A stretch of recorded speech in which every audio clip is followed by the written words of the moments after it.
জয় শ্রীকৃষ্ণ। রাধে রাধে। আমি আজ বলবো অহংকার কী।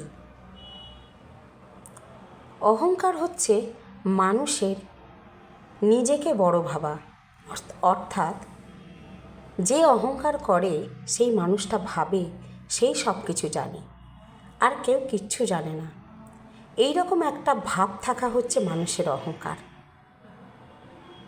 যে অহংকার করে সেই ব্যক্তিটি ভাবে সেই জ্ঞানী, তার চারপাশে যারা আছে তারা কিচ্ছু জানে না, তারা মূর্খ, এরকম একটা ভাব।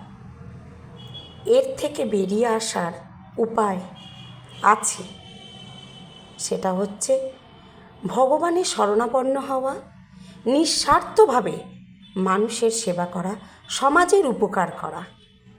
তাহলেই অহংকারকে বিনষ্ট করা সম্ভব। রাধে রাধে।